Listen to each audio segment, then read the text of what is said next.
ukurikira kumwe bw'abera ministries mbasaba ikintu kimwe kuri uyu munsi wo kuwa mbere mbisabire ibintu bagomba kwitonda. Iyo ubana n'umuntu ufite umutima mubi byanga byakunda nawe urawandura. Iyo ubana n'umuntu ufite umutima mubi arawukwanduza. Byanga byakunda urawandura tu. Kuko nta mweze mbona umwiza ahindura umuhogo buri gihe mubahindura umwiza. Umubi agira impact iremereye kuko ibyo biravuga cyane ku buryo ubwiza bidashobora kugaragara. So rero burya abantu bafite umutima mubi utagira urukundo utababarira barya abantu bagira uruhare mu kwanduza. Kubera iki? Baguca intege, badasenga, urimo urakabya, wisenga ya menshi, byo wigize gutyo, wigize umusaza uri muto, wigize pastor utariwe, mbega kuko nabantu babipe. Ni ishyari bari murya ntibaba bakeneye ko wagira impinduka. Ko impinduka yabo buri gihe irabababaza kandi nubwo ari akantu gato ubona ko adafite ikintu kavuze karanga kandi kigusetsa bene abangaba suko ubarusha ubushobozi ushobora no gusanga kurusha n'ibintu byinshi ariko akantu gato gusokoze kubera ukuntu hakwapresiya ata hakakubita ikintu aho ngaho. Yego. Icyamunani mbabarire kano kantu ukanotinga ahantu. Aba bantu b'abagome cyangwa umuntu w'umugome ntakunda guha agaciro imipaka yawe. Nta hantu wavuze iki ntabwo gikorwaho ntikirenga. Ntabwo abiha agaciro. Arakomeza tu. Ntabwo aha agaciro bariyeri washyizeho, ntaha agaciro ingamba washyizeho, ntabwo aha agaciro imipaka yawe yo kwiyubaka, arayivogera uko abyumva n'uko abishaka. Yego. Kandi akakurusha uburakari. Kandi agahora kwita umunyamafuti. Uyu muntu ni umugome uruta abandi bose. Yego. Ndabyumva cyane. Buriya abantu muri za famiye bambara uruhu rw'intama ariko imbere ari amasega agira gute? Aryana ngo avuna ashwanyaguza. Ku buryo akora ikintu wowe kuko ari umugome ntabwo bimenya bino bintu. Ikindi buriya uno muntu w'umugome buri gihe yifuza kubana n'abanzi bawe. Ngo nawe ni umwanzi wawe rero. Umugome rero nabo ntabwo baba bakunze. Erega aba ni abantu bihisha hagati, baba muri zone netre, baba muri zone tampo. Ntabwo wamubona ku mupaka wa hariya. Buriya hari umupaka wa Katuna na Gatuna. Mu Rwanda ni Gatuna, Uganda ni Katuna. Hari icyo bita no man's land. Aha handi hagati atagera nyiraho naho yibera. Harya bavuga urukiga n'urunyarwanda n'urugande n'urwongereza. Naho ntabakunza abo ngaho ikibazo yifuza kubana n'abanzi bawe kugira ngo amenye andi makuru atarafite. Uno mugome cyane. Agomba kumenya ikintu Imana yakuvuzeho mu rusengero cyangwa muri korali. Arabikurikirana mpaka na rya deni ryo muri banki ko wari yishyuye. Umugome. Niba umuntu agize ubwoba ati mumbwire iki Imana yamuvuzeho twumve. Icyanyuma rongeye kubwira kindi nk'ibindi bintu bisigaye bwa nyuma. Umuntu w'umugome narabivuze ubushize mbigarukemo. Yego. Niba umuntu akubwiye ngo aragukunda uyimuhakanye ugaragukunda ariko uzabona ko akubeshya. Ntagukundiye umugore, ntagukundiye abana, ntagukundiye famiye uvukamo. Ukibaza arankunda gute? Ubumwe bw'abera ministries, amavuta akandagira amateka, ubuzima bugahinduka. Mwiyerekwa ry'umushumba Reverend Mbabazi Jean Baptiste ubwo yasengaga Imana yamuhishuriye abantu benshi batsikamiwe n'amateka mabi. Imana yamubwira ngo genda ubasuke amavuta ubuzima buhinduke nabo bahindura ubw'abandi. Ubumwe bw'abera ministries ntabwo ari idini, ntabwo ari n'itorero, ni umuryango wakira buri muntu wese akabohoka. Buri muntu wese mu itorero abuhejejwe muri byo. Ubumwe bw'abera ministries, amavuta akangira amateka, ubuzima bugahinduka. ndakusuje ngo haye ikaze ni kumwe bw'abera ministries amavuta akandagira amateka ubuzima bugahinduka. Reka tubifurize kugira ibihe byiza. Amazina yanjye ni Jerry, nkwifurije kugubwa neza aho uri hose. Abari mu Rwanda, abari hanze y'u Rwanda, tubahaye ikaze. Ufite business yumva yakwamamaza, imiryango irafunguye. Reka tubashimire cyane uburyo mukomeje gufatanya natwe muri gahunda zose, gukurikira ibiganiro, abakoze subscribe, abatugira inama ndetse n'ibitekerezo muduha, turabishima cyane. Ntabwo ndi njyenyine nk'uko bisanzwe, ndi kumwe na Mushumba. Mushumba, umeze neza? Nyameze no ndashima Imana ikomeje kuturinda. Ngira ngo uyu munsi wo kuwa mbere no munsi tuvuga ibintu rimwe na rimwe y'ubyumva ubugira ngo tuba twagiye kure Bibiliya ariko turi muri Bibiliya. Yego. Tukomeje kuvuga ko wifuza nyine kwamamaza ibintu bye bijyanye n'ukuri kw'ijambo ry'Imana, tuzamushyigikira bakomeza bakora subscribe nk'uko basaba buri munsi. Rero uyu munsi wa none ahangaha hari ijambo Paulo yandikiye Timoteyo, aramubwira ngo Timoteyo, umenye ko mu gihe kizaza hazaza ibihe birushya. Abantu bazaba bikunda, bakunda impiya, birarira, bibona, batukana, bangana, indashima, badakora ku ijambo, batuzura, batirinda, bakunda impiya yo gukunda Imana, bafite ishusho yo kwera ariko bahakana imbaraga zako. Yego. Arongera amwandikira muri Timoteyo, mu gitabo cya kabiri cya Timoteyo, urwandiko rwa kabiri, aramubwira ngo Timoteyo we, urajya ubika ikibitsanyo cy'Imana, urajya urindisha ikibitsanyo cy'Imana rwawe mwuka wera. Muri make impano imurimo ntakayishyire ku musozi. Ndamubwira ngo bantu mudukurikira kumwe bw'abera ministries, mbasaba ikintu kimwe kuri uyu munsi wo kuwa mbere. Mbisabire ibintu bagomba kwitonda. Iyo ubana n'umuntu ufite umutima mubi, byanga byakunda nawe urawandura. Iyo ubana n'umuntu ufite umutima mubi, arawukwanduza. Byanga byakunda urawandura tu. Kuko nta wigeze mbona umwiza ahindura umuhogo buri gihe, mubahindura umwiza. Umubi agira impact cyane kuko ibyo biravuga cyane ku buryo ubwiza bidashobora kugaragara.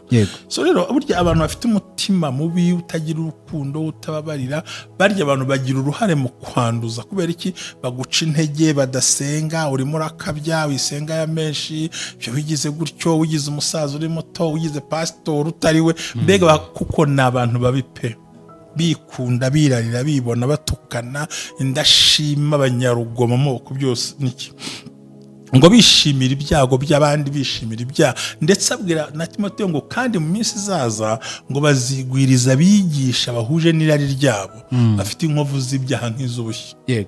Basezeranya abantu ngo ni amahoro kandi nta mahoro ahari. So rero aba bantu bafite umutima mwingiye kubakubwira, wumve abantu udakwiye kwiyegereza rwose mu buzima bwawe. Gerageza bahunga batazakwanduza. Umuntu wa mbere ukwiye guhunga ni umuntu wishimira ko watsinzwe kandi akwereka inshuti yawe, akaguha pole, akakwereka ko muri kumwe, ariko kumbi indoro ye iravuga ibitandukanye n'inseko ye. Ni umuntu mubi pe. Yego. Kuko ikibwira ko ari umuntu mubi, ikintu yongeraho, ariko ubundi wajyaga kugwana n'iki muri biriya bintu byihorera, wabonaga ari ibyawe. Ako kantu abakongeyeho. Yego. Undi wa kabiri ni umuntu ugira amagambo yuzuye uburozi. Hari abantu bagira amagambo yuzuye uburozi. Yego. Ubwo ayo magambo rero, uburozi mu magambo, kuko twabonye ko umurozi ntabwo ari utanga ibingibi baminjira, n'amagambo nayo yaba uburozi bwayo. Yego. Iyo tuvuga amagambo y'uburozi, ni amagambo aca intege, ni amagambo ateranya, ni amagambo atandukanya abantu, ni amagambo yo gusebanya, ni amagambo agonganisha abantu. Niyo yuzuye rero, aruzuye. Aya magambo yuzuye uburozi, iyo ugumye kugenda uyumva, uzi ko ushobora kubana n'umuntu utukana, mugashitukana mu kanya utukanye. Yego. Uko ubana n'umuntu usenga ukazuzura umwuka wera, ni nako ubana n'umuntu ufite umutima mubi, ukazashidukana avuga nk'ibyo avuga. Umutima mubi akawukwanduza nawe. Neza atari kubyivugira n'ibiki. Yego. Tibihorere ntabwo ari.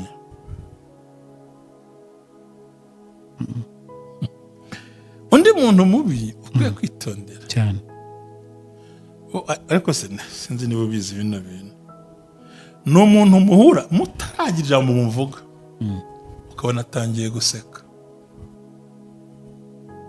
nta jambo uravuga, akisetsa akavuga nyuma, ukibaza ashijwe nuko ambonye ninyariye sinatebeje, hari uruboga afite mu kanwa ko cyabanje guseka mbere yo kuvuga. asanga bari ibyishimo ahari byahe.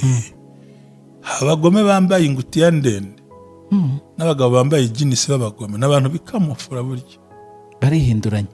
Aragusekera ko yaguhisha amakuru ye, noneho aseke utwarwe n'iyo nseko, nawe urangare maze si ugufungura inzugi ugafungura n'akanwa byose ukajugunya hanze. Plan zose, everything. Asetse mbere akavuga nyuma, ubwo yavuga mbere agaseka nyuma, asetse iki avuze iki nyuma yo guseka. Ibyo byose bivuze iki wamugana? Sinakamwenyu nibura ngakumwenyurire. Yego. Kandi bene abo bantu nuko nambaye Irinde butayibona, ni umuntu useka gutya ariko ukabona utwiso yatwegeranije, ni iryaryo mu rundi ruhande. Mani baturinde. Aba bantu bafite ubugome uzabwira na kino kintu. Yego. Ntibakunda nta rukundo ntarwo bafite. Yego. Ntarwo bafite. Yego. Ariko akwereka ko arugufitiye. Kabiri, ntibakunda gufasha abantu, nta mpuhwe afite, nta bufasha ajya agira. Yego. Gatatu, ntibajya basaba imbabazi mu buzima bwabo, kandi yanakosheje abizi, ahubwo akumvisha ikosa. Nk'ubu wamugura uti wazana akantu ngo uvuze uku nguku, agahita yinduka yatopika akazana iyindi. Ntabwo ntahuye pe. Nk'ubu tuvuga ushobora kuba muganira ariko kanaka ati ko waramwe gukora ibi n'ibi nabikora ntuze ngo ubwo urumwanyurira ibyo bankoreye. Mbega buri gihe abashaka agatego ashyiramo aho ngaho, ntashaka ko mumuvugaho. Ubu rero ntashaka ko mu biganiro ubwo bwawe ko akeneye kwitwa mwiza imbere yawe. Yego. Ntakunda, ntabashaka gusaba imbabazi, ntiyemera ko atsindwa, ntagemera no gukosorwa. Umuntu urimo bimwigendana. Ikindi no muntu ububi bwe bugaragara yuko agushaka ari uko agukeneye, afite n'icyo agukeneye. Afite icyo agukeneyeho rata. Kuba agukeneye ubwabyo, ubundi ntabwo ukeneye. Yego. Afite icyo agukeneyeho. Afite ikintu agukeneyeho. Ariko icyo agukeneyeho ntiyakibona atabanje ko agukeneye. Ubwo rero birangiye ntiwongera kumubona. Icyo kintu yaragukeneyeho yakibonye ntiwongera kumubona, ntiyongera kumubona ngo akugume hafi yawe, ahubwo araguhunga buri gihe kubera ko icyo yagushaka yarakibonye. Ahangaha ni muri rwa rukundo umuhungu yirukaho umukobwa bamara kuryamana ati sijye mu kuhungu wa mbere. Iyo ni wa muntu ukuguza amafaranga adafite intego yo kukwishyura, shaka ngo yamuhe birangire. We afite gahunda yo kukwambura setu. Afite gahunda yo kukwambura, afite gahunda yo guhemukira, afite gahunda yo bati ndashaka usubize hasi. Yego. Kimwe no kunambwira ngo hari undi ngo reka ngende nyamwikopesha nyabike mubuzane yo gucuruza nanayabike. Abanza hombe. Ntabwo we yakeneye, ahubwo akeneye kukubuza gutera imbere. Gusa akeneye kukubuza gutera imbere. Ntakeneye kubuza, ntakeneye kuroba, akeneye kubuza kuroba. Uno muntu wundi ufite ubugome ni umuntu umenya amakuru yakaza ngo numvise ngo harya ngo byagenze gutya, ngo wabitwitse nabyumvise. Yego. Mbega ukabona arimo arakubwira nk'ugucyurira. Yego. Arimo arakubwira nk'aho hari ikindi mupfa ngo nabibonye, kandi akakwereka ko amakuru yayamenye ariko akayazana mu bucakura bw'ubugome. Urya ni umwuka w'ishyari ubumurya, no kuvuga ngo aranze arancitse. Yego. Ariko barabambwira byari kubikira, noneho nijye gutera umwaka ngabo wabwira babimbwiye se muno ko ntarigiwe arahari we ko nta kontara ngirana nawe yabizanye ushaka kugera kuki ariko ni ishyari bari murya ntibaba bakeneye ko wagira impinduka ko impinduka yabo buri gihe irabababaza kandi nubwo ari akantu gato ubona ko adafite ikintu kavuze karanga kandi ikigusetsa bene abangaba si uko ubarusha ubushobozi ushobora no gusanga kurusha n'ibintu byinshi ariko akantu gato gusa ukoze kubera ukuntu hakwapuresiya ata hakakubita ikintu aho ngaho yego icya munani mbabarire kano kantu ukanotinga ahantu aba bantu b'abagome cyangwa umuntu w'umugome yego ntakunda guha agaciro imipaka yawe nta hantu wavuze iki ntabwo gikorwaho ntikirenga ntabwo abiha agaciro arakomeza tu ntabwo aha agaciro bariyeri washyizeho ntaha agaciro ingamba washyizeho ntabwo aha agaciro imipaka yawe yo kwiyubaka arayivogera uko abyumva n'uko abishaka yego kandi akakurusha uburakari kandi agahora kwita umunyamafuti uyu muntu ni umugome uruta abandi bose yego ndabyumva cyane buriya abantu muri za famiye bambara uruhu rw'intama ariko imbere ari amasega agira gute aryana ngo avuna ashwanyaguza ku buryo akora ikintu wowe kuko ari umugome ntabwo bimenya bino bintu ikindi buriya uno muntu w'umugome buri gihe yifuza kubana n'abanzi bawe ngo nawe ni umwanzi wawe rero umugomere nabo ntabwo baba bakunze erega aba ni abantu bihisha hagati baba muri zone netre baba muri zone tambo ntabwo wamubona ku mupaka wa hariya buriya hari umupaka wa Katuna na Gatuna mu Rwanda ni Gatuna Uganda ni Katuna hari icyo bita no man's land aha handi hagati hatagera nyiraho naho yibera harya bavuga urukiga n'urunyarwanda n'urugande n'urwongereza naho ntabakunza abo ngabo ikibazo yifuza kubana n'abanzi bawe kugira ngo amenye andi makuru atarafite uno umugome cyane agomba kumenya ikintu Imana yakuvuzeho mu rusengero cyangwa muri korali arabikurikirana mpaka na rya deni ryo muri banki ko waryishyuye umugome niba umuntu agize ubwoba ati mumbwire icyo Imana yamuvuzeho twumve birarenze icyanyuma rongeye kubwira kindi nk'ibindi bintu bisigaye bwa nyuma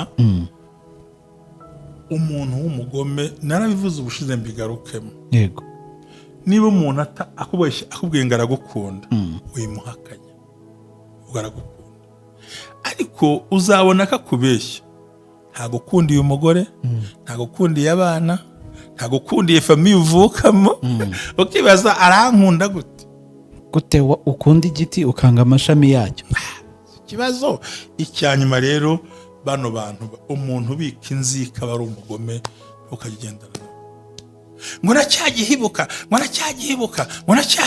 ahita abizimbura byose yego utanakibuka wowe yego kandi wamubwira ikosa rye akarakara kukurusha ndetse akaba yahamagara n'abantu hagize umukiranutsi bagize ngo ukiranuka mwapaga kose umuntu twatikanije tuvukana duturanye dukora bimwe tugenda hamwe impamvu vuze aya magambo ni nuko bene abantu bafite imitima nk'iyi ngiyi ushiduka abana be bakwanduje umutima mubi cyane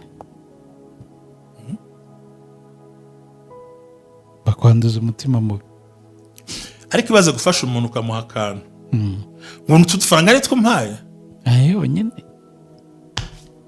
aho nyumvira ni njye nyiri banki nasiyonari yego Imana iguhe umugisha Imana igutabare amahoro yawe arindwa nawe bwite amahoro yanjye azarindwa nanjye bwite ntabwo bigombera kubisengera uzasengera ibyakunaniye, amahoro se yakunaniye, ngomba uburiri uryamaho ntibwakwanze, yego, ngo bukwirukane imvira mu hejuru, intebe yawe ntiyakwirukanye, igitanda nticyakwirukanye, televiziyo yawe ntiyakwirukanye, ubundi ugumye mu nzu yawe kuyishyura ku kwezi ari iyawe, ufite kontara ya buri kwezi bigutwaye nta mpamvu. ariko ubundi kuki wumva ugiye kuba nk'umuntu wikoreye abantu, nihazaho ibyawe uzabitereka he? Si nk'ibyo byose se?